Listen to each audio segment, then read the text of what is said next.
Good day and thank you for joining us on Beetv News Update at 3. I am Lee Brickman Johanna. Now the news in details.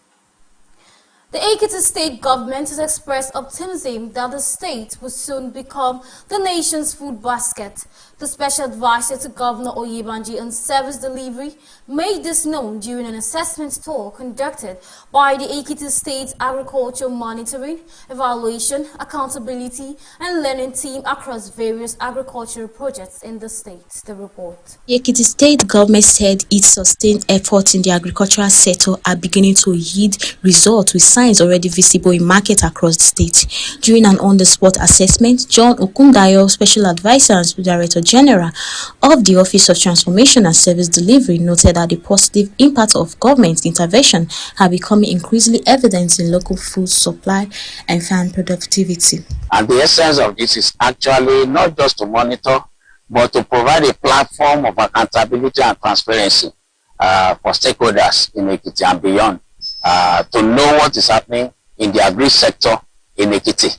And it's also for us to collaborate together with the Ministry of Agriculture and Food Security in Ekiti State to ensure not just food availability, but food security for our people. The inspection tour conducted by the Agri-Mel team covers several key sites, including the Renew Hope Farm Dormitory in Ikeri, Ekiti, located within a 5-hectare cassava and maize plantation, the Eric Farm Settlements, state-run fish pond, and the Onju Food Outlet in Edo, Ekiti. Production, we want to look at processing, we want to look at packaging, we want to look at marketing, and that's why we have the Agri-Mel team coming together to to just discuss on issues and see the way forward for Ekiti State. The Permanent Secretary Ebenezer Ojo said Ekiti Mode is fast becoming a regional example of how to drive food security through strategic planning. Ekiti State is moving forward from communication of agriculture, and I will say that it is one of history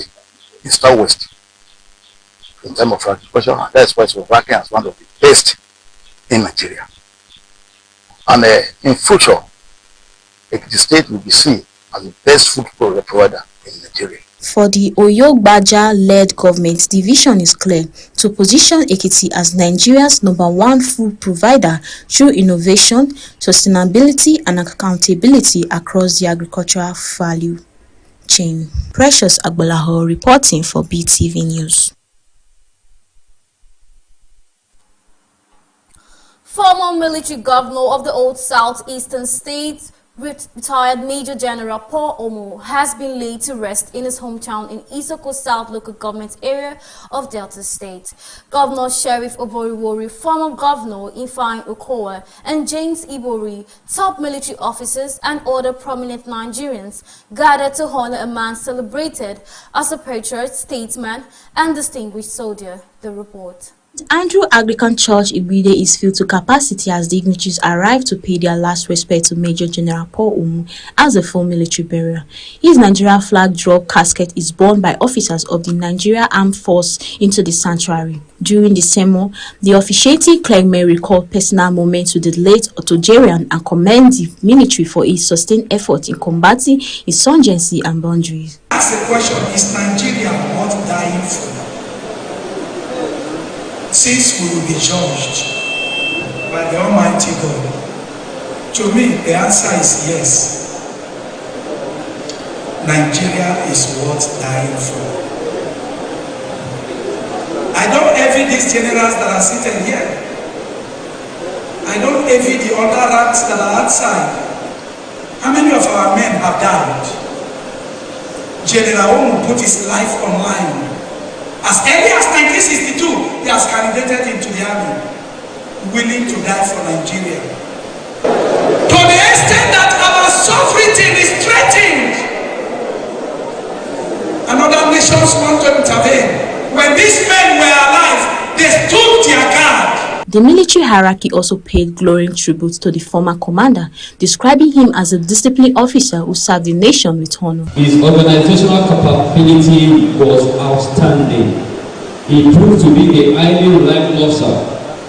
During his tenure as the commander 3 Infantry Brigade, his command witnessed tremendous improvement in regimental and administrative development of the brigade. Its personnel, as well as military secretary, he worked relentlessly to improve the smooth running of the department and introduce new innovations that were geared towards improving the manning problem of the Nigerian Army Officers Cadre. After the church service, the casket is moved to gravesite where the family perform their final rites, making the last journey of Major General Paul Omu. Precious Agbolaho reporting for BTV News.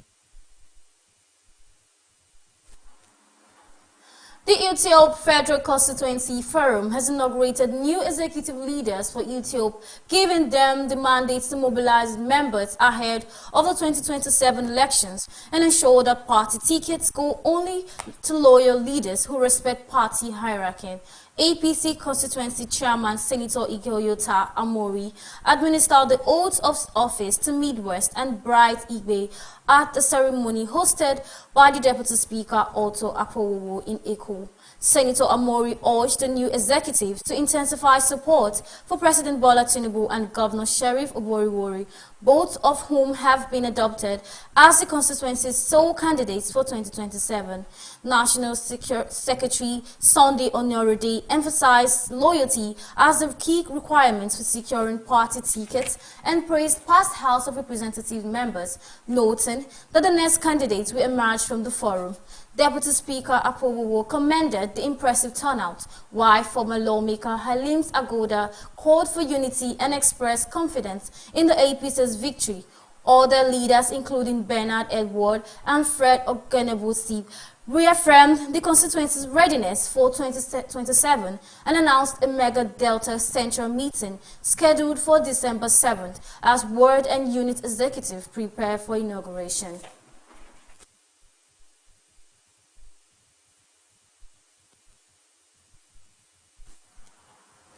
The Emir of Kano State, Sanusi Lamido Sanusi, has called for an effective curriculum that blends Western education, digital skills and vocational training with Arabic and Islamic studies to better equip graduates for global opportunities. He also urged greater collaborations among Islamic school owners to enhance standards. The report. Islamic scholars, religious leaders, students, and other stakeholders gathered under the theme Arabic and Islamic Schools in a Contemporary World, Achieving Synergy Through Diverse Mechanisms. Speakers stressed that Arabic institutions must produce graduates who are spiritually grounded, academically capable, technologically skilled, and economically resilient. For 40 years, Marika Tulum, one of Nigeria's leading Arabic and Islamic learning centers, has contributed significantly to intellectual, moral, and religious development across the country. The Emir of Kano, represented by Abdullahi Saiki Mohammed, emphasized that the future of Arabic and Islamic education depends on unity, strategic partnerships, and engagement with modern realities. The current situation of knowledge is being taken over by machines. So the competition now, like I said, is not between human beings anymore. It is between man and machine. So our curriculum in our Islamic institutions must embrace the current situation. There's nothing bad if a product of Arabic school can be a good camera repairer. You can be a good phone repairer. You can be a good refrigerator repairer. So that will sort of provide him with employment, with means of survival. We must part with government, most especially our present administration.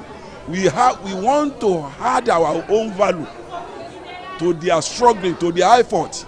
Because many people in the country, they don't know that they are trying their possible best to solve this country problem. And then we organize this symposium to depict, to just say that our government is trying. We trained the intellects, we trained the minds, and then we send them back to the community to transform the community. And when you want to transform the community, you must first of all transform yourself internally, morally. And that is the essence of the school. The symposium ended with a shared commitment to producing graduates who are spiritually grounded, intellectually competent, socially responsible, and economically empowered. Temitope Oluwafemi reporting for BTV News.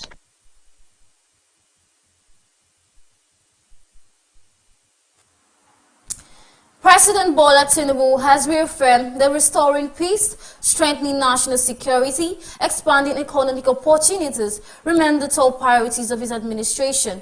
Represented by the Minister of Information and National Orientation, Muhammad Idris, at a memorial for the former governor of Kogi State, Abubakar Audu, in Lokoja on Sunday. The president said the government is fully mobilized to pursue the enemies of the state wherever they may be and restore the peace that is the rightful inheritance of every Nigerian. He emphasized that recently declared emergency on national security is not symbolic rhetoric, but a signal of renewed commitment to expanding security manpower and implementing strategic reforms, including the advancement of state police as a community-sensitive solution to local threats. Reflecting on the legacy of the late Abubakar Audu, the president described him as a pivotal figure in Nigeria's democratic evolution, a leader whose foresight helped shape the governance of Kogi State and contributed to Nigeria's transition into stable civilian rule.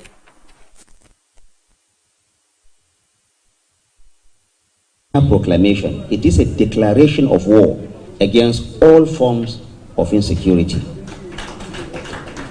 As part of this, we have immediately begun the process of expanding the capacity of our armed forces and security agencies in numbers, in advanced weaponry and intelligence capabilities. We will hunt the enemies of our state wherever they may be and restore the peace that is rightful inheritance of every Nigerian. But to secure our people permanently, we must reform the very architecture of our security. This is why my administration is courageously championing the establishment of state police.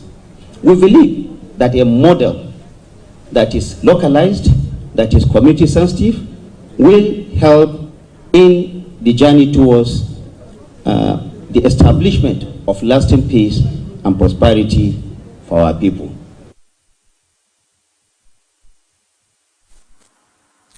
The Nigerian Navy commitment to safeguarding critical national infrastructure has taken center stage as the service intensifies operational readiness in support of economic diversification.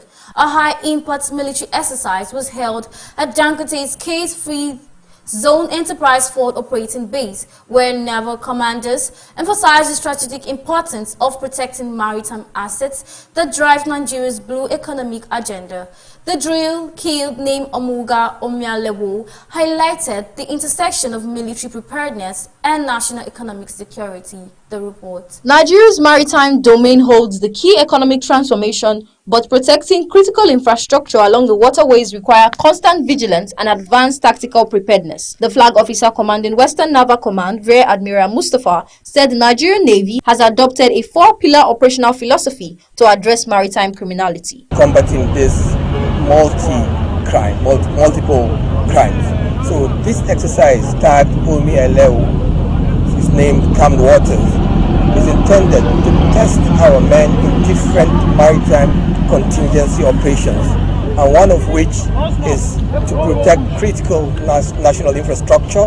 And in this case, on this facility, we had intelligence that the facility has been taken by hoodlums, bandits, or terrorists, if you will, and we inserted special forces both at sea, from sea and on the air, to clearly and surgically free them.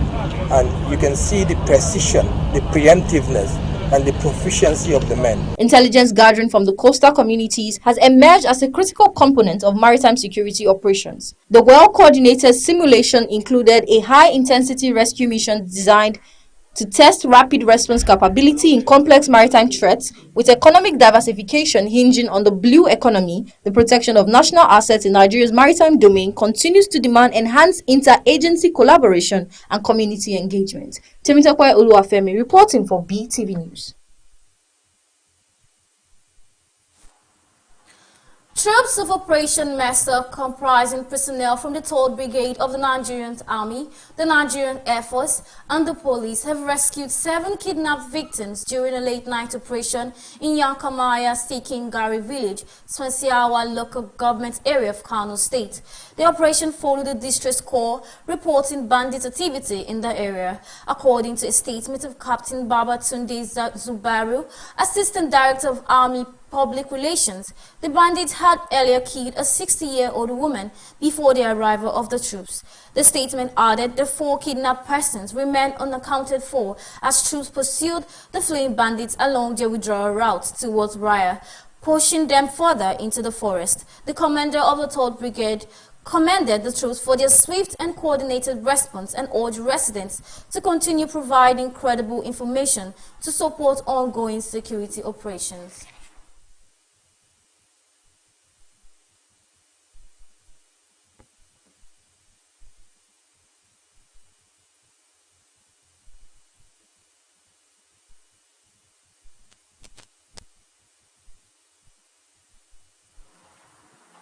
Operatives of the National Drug Law Enforcement Agency, NDLEA, have uncovered and dismantled a social media drug network packaging Canadian Loud as imported Christmas cookies and snacks.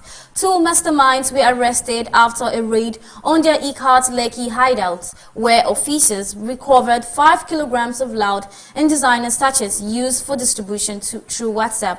In a separate Lagos operation, the agency arrested 38-year-old Kingpin Philip Ucheka while he received 110 pouches of Canadian Loud, weighing over 55 kilograms.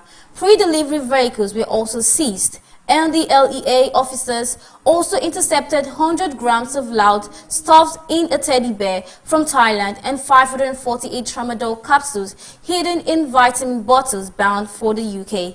Along the Lagos-Ibadan Expressway, a suspect was caught with thousands of opioid injections and pills.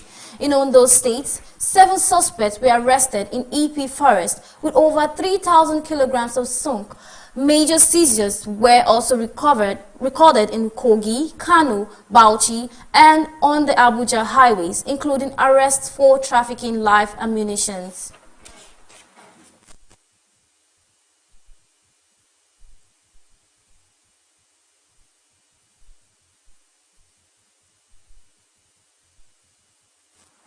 You're still watching Beetv News Updates while we go on a short break, so stay with us. Hooray! It's another time, another day, and another year to celebrate Edo State Second Lady, Her Excellency, Ambassador Mrs. Kasha Osaiti Idahosa. A hearty congratulations to a woman of valor, a delectable wife, and a home builder, Her Excellency, Ambassador Mrs. Kasha Osaiti Idahosa, wife of Edo State Deputy Governor, His Excellency, Right Honorable Dennis Idahosa. On this special day, I join millions of Edo women and committee of friends at home and in the diaspora to celebrate you, Your Excellency. You are an amazing woman, a virtuous woman, humble and kind. I celebrate a pillar of support and a beautiful soul. May God bless your day with more love than your heart can hold. May God fill you with His grace now and always. May the Almighty God guide you with more wisdom to support your husband, our amiable Deputy Governor of Edo State. And may you continue to dazzle like the moon every day. I wish you many more years of celebrations. Signed, Chief Ambassador Mrs. Temi Stella Ogbeta, woman leader and special aide to wife of the Deputy Governor of Edo State.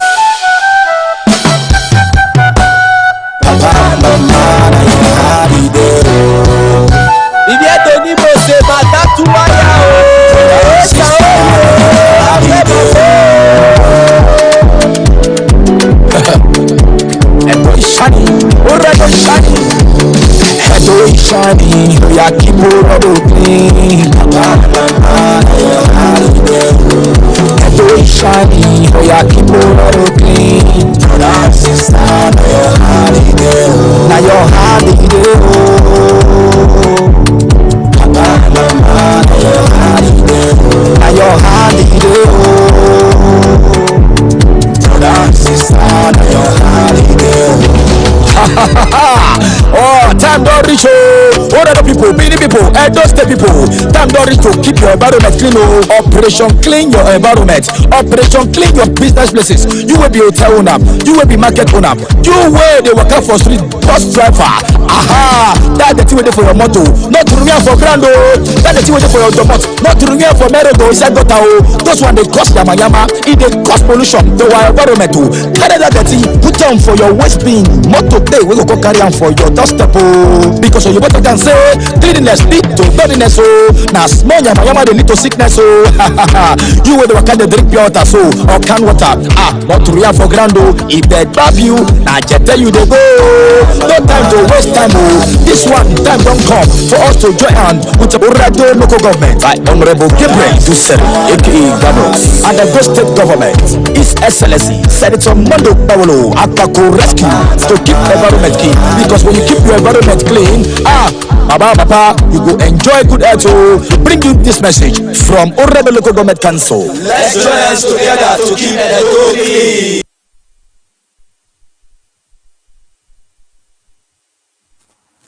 Welcome back into the business news. The Naira recorded a stronger performance during the past week as it rose to $1,446.74, marking a 0.69% increase over the previous week's figure of $1,456.72, the report. This strengthening of the Naira followed the sharp volatility of the previous week. For most of the week, the Naira traded below $1,450 as the official window, and as the parallel market, it is slightly by 0.07% to 1,476 Naira per dollar. Also, the governor of the CBN, Olayemi Kadoso, at the 60th annual bankers dinner held in Lagos on Friday, noted that foreign capital inflows reached $20.98 billion in the first 10 months of 2025, a 70% increase over total inflow for 2024 and a 428% surge compared with the $3.9 billion recorded in 2023. ISEC alumni Nigeria, alongside the former executive chairman of the Federal Inland Revenue Service, Ifweko Okaro, has called on businesses, households, and individuals to urgently study Nigeria's new tax laws and invest in skilled tax professionals as the reforms become operational in January 2026. Okaro, in her business lecture at the ISEC Alumni Nigerian National Congress held on Saturday in Lagos, warned that ignorance of the consolidated tax legislation could expose businesses and families to avoidable risk. The former FIRS boss, who is also the Group Chief Executive Officer of CPP Group, said the first step for the general public, particularly the private sector, is to read the laws. Numerous consultations took place during the work of the Presidential Committee led by Taiwo Oyedele, so the tax laws represent, quite frankly, a part of what a lot of people wanted. Fuel scarcity slowed in October as the Dangote Petroleum Refinery supplied only an average of 17.1 million liters per day of the nation's petrol needs, forcing the country to rely heavily on imports despite earlier hopes of self-sufficiency. The federal government, through its Nigerian Midstream and Downstream Petroleum Regulatory Authority, revealed this. The regulator, in its just released October 2025 fact sheet on the state of the midstream and downstream sector, disclosed that the Dangote refinery supplied only 512.4 million liters of petrol in October, far below the 1.5 billion liters required to meet the country's monthly demand. This left imported refined products to fill the gap, contributing an average of 27.6 million liters daily. Reports obtained show that marketers had to import a total of 828 million liters of petrol during the months to meet the national daily supply requirements of 50 million liters. It also showed that national petroleum consumption rose to 56.74 million liters per day, indicating a sustained increase in demand despite efforts to promote greater domestic production. Favor Kolawole reporting for Beetv News. And now to the global news. Thousands of people marched across several Croatian cities on Sunday to protest what they describe as a surge in far-right activity following a recent series of extremist incidents. The demonstrations held on 30th November 2025 were organized under the banner Uniting Against Fascism and drew a large crowd from Zagreb, Rijeka, Zadar and Pula. The report. Fascism, there is anti-fascism. Anti-fascism does not exist without fascism. My wish to work on both sides. We are not enemies, we live in the same country, we just have to understand each other much better. Estimates indicate that about 5,000 people gathered in the capital, while roughly 1,000 joined marches in Rijeka and Pula and several hundreds in Zadar. Protesters say the rallies were a response to a growing number of attacks and provocations targeting ethnic minorities, cultural gatherings, and liberal political groups. They condemned the use of pro-fascist slogans and symbols linked to Croatia's World War II era pro-Nazi puppet regime. A declaration released by organizers stated that national minorities must not be treated as a provocation and rejected what it called attempts to revive a form of patriotism rooted in the darkest episode of our history. One participant chanted, "We are all anti-fascist," and called for stronger protection of democracy, minority rights, and civil freedoms. The protests were triggered by a series of November incidents, including disruptions at ethnic Serb cultural events in Zagreb and Split, harassment at liberal political gatherings, and intimidation of foreign residents. Extremist groups were also reported to be using the WW2-era salute for their own land ready, which is associated with the former pro-Nazi regime. Analyst says the rise in far-right mobilization has coincided with the formation of a new government coalition between the ruling Conservative Party of Prime Minister Andrej Plenković and the far-right party, excluding an ethnic Serb political party from government for the first time in years. Tensions were further heightened earlier in the year following a controversial July concert by nationalist singer Mako Pekovic, known as Thompson, whose performances have included references to disputed wartime symbols. Counter-gatherings were also reported in Rijeka and Zadar, where groups of young men dressed in black and believed to be linked to far-right factions confronted protesters with insults, firecrackers, and red paint. Police recorded minor clashes and at least one arrest. Organizers said the presence of such groups and the increasing visibility of extremist symbols pose a growing threat to Croatia's democratic values and social pluralism. The demonstration reflects widespread concern over what many Croatians see as a re-emergence of fascist-era nostalgia and rising intolerance in the country. Right advocates warn that the escalation of far-right activity risks undermining social cohesion in communities where Croats, Serbs, Roma, and Jews and other groups live side by side. Protest leaders described the marches as a broad civic response against hate speech, historical revisionism, and political extremism. From the global scene, I am Soher Osavegi, reporting for Beetv News.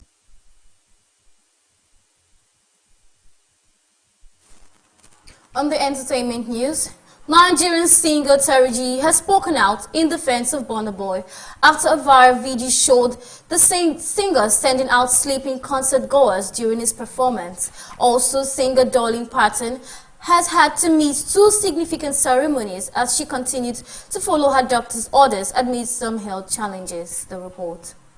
It would be recalled that the Afrobeat singer had sent out a couple for sleeping during his concerts, an incident that had caused many to boycott his shows. Reacting to the clip, Terry G questioned why anyone would attend a music show only to fall asleep, arguing that the same behavior wouldn't be tolerated in a religious setting. Terry G opined that people are holding him accountable just because he is now big and popular. Actress Judy Austin noticeably absent as Yul Edochie reunites with his aunt Rita Edochie, who had consistently dragged her for snatching Yul from May Edochie. Rita Edochie, alongside her husband's nephew, Linz and Yul Edochie, has once again shown that family ties often remain strong despite public disagreement. The veteran actress has been vocal in her criticism of Yule's wife, Judy Austin, as well as Lynn's former fiancé, Yinka Tizen. Rita has repeatedly declared her support for Yule's estranged wife, May Edochie, openly condemning Judy for getting pregnant for Yule and later becoming his wife. Dolly Parton had to miss two significant ceremonies as she continues to follow her doctor's orders amid some health challenges. The legendary singer, songwriter and entrepreneur 79 was unable to attend her recent induction into the International Association of Amusement Parks and Attractions Hall of Fame. That organization and Parton's Dollywood shared the video she sent instead of social media earlier this week. Evelyn Isabella reporting for Beetv News.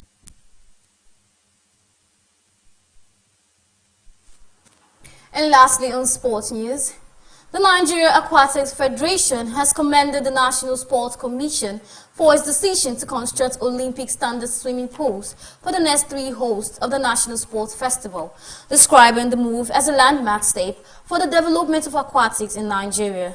NAQUIF President Domchu Chamberlain praised the NSC, noting that the new facilities, beginning with Enugu and followed by Bayelsa and other future host states, represent a milestone achievement and a clear demonstration of the Commission's renewed commitment to inclusive sports growth and excellence. Speaking on the long-standing challenges faced by aquatic sports in the country, Chamberlain emphasized that inadequate facilities had previously limited athletic preparations and participation. He added that the NLC's approval will enhance training environments, raise competition standards, and encourage wider involvement in swimming and related disciplines. Secretary of the Federation, Taiwo Oris, also described the initiative as a catalyst for long-term development.